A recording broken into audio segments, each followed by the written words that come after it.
Good afternoon, outdoor enthusiasts. Today, this video, I'm going to show everyone our off-grid setup here. I'm not saying it's the right way to do it, the wrong way to do it. I'm just showing you what we do. So here we go. I guess we'll start with how we power everything. Right under here, you'll see we have two 100 amp hour lithium phosphate batteries. And let's see, we have this connection here that the camper came with that trickle charges the batteries, and that is powered by solar panels. But let me go ahead and show you the controller that we have here. That is our Power Queen MPPT. I think it's a 30 amp charge controller, and it might look a little bit interesting seeing it here in a box, but we do this because we're not in a position to permanently mount it inside yet.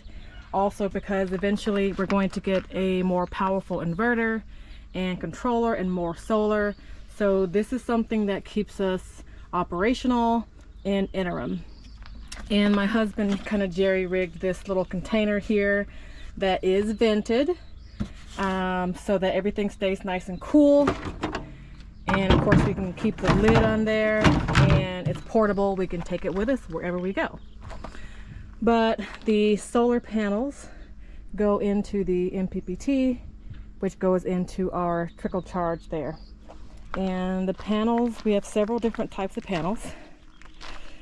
The panels that feed our batteries directly is right here. It's total of 400 watts. Each one is 200 watts, 18 volt, and this is by the brand Vivor, which I did a separate review on these particular panels, and I'll try to link those videos at the end if you're curious to see those reviews. So coming over here, we also have several other panels. This is a 100 watt by a brand called Dokio. It charges up our smaller power boxes that we use to charge phones, Apple Watches, etc. And then here we have two 100 watt Gricel solar panels. And as you can probably guess by all the different brands I have here, I have no loyalty to any brand. I simply get what I can afford, and yeah, that's basically it. You can only get what you can afford to get, so there you go. So let me go ahead and show you the inside now. Oh, but here's one of our smaller power boxes there. It's a 150 watt purchase from Amazon, and we usually use it to do what Jason's doing now. Sit outside. It's easy to carry outside with you to charge your phones and etc. So coming in,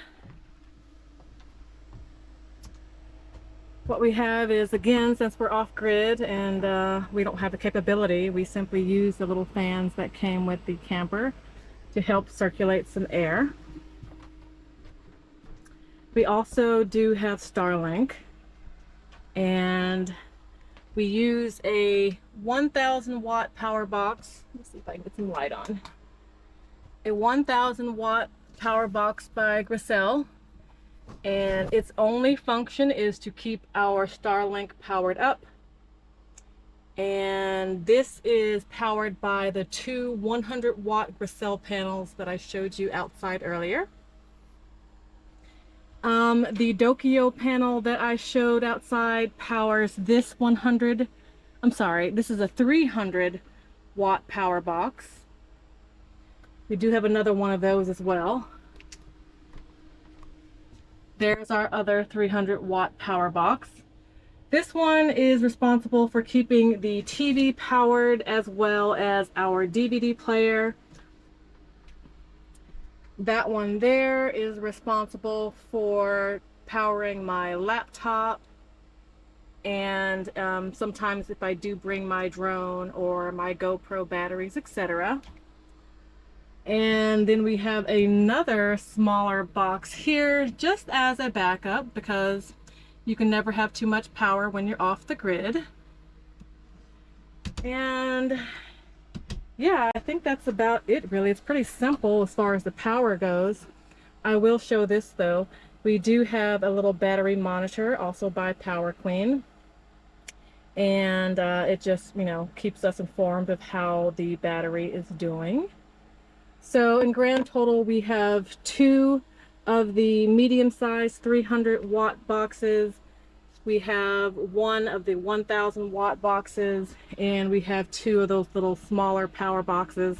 And thus far, that seems to be ample amount of power for everything that we need. Of course, we are not able to use the microwave off-grid, so we do all of our cooking here with the gas stove and oven. And the refrigerator also is just powered by the propane, so that makes it feasible for us.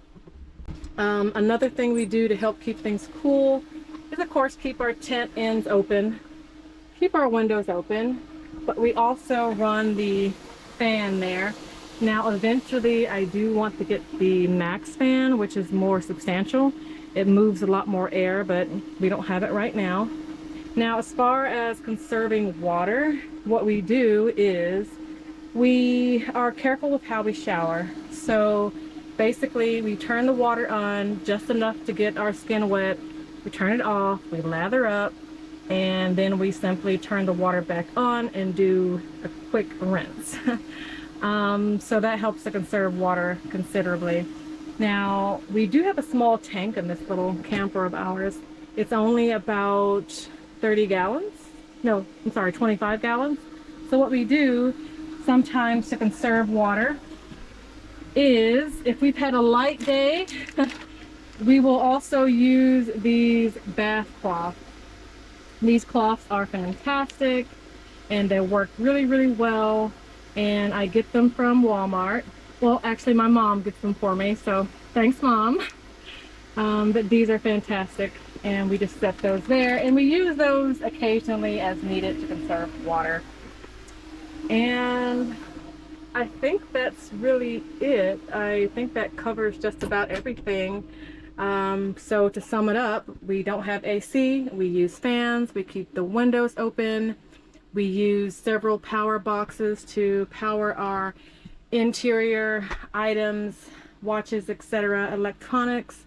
And we have our 200 amp hour lithium phosphate batteries to keep all of our lights going, so that we have that. And we cook with gas, refrigerate with gas, and that's really about it. So this won't be our setup forever. Eventually we do plan on, like I said before, upgrading our battery bank, getting a better inverter, getting all that hardwired in, get the MPPT controller hardwired in so that we can have greater off-grid capabilities.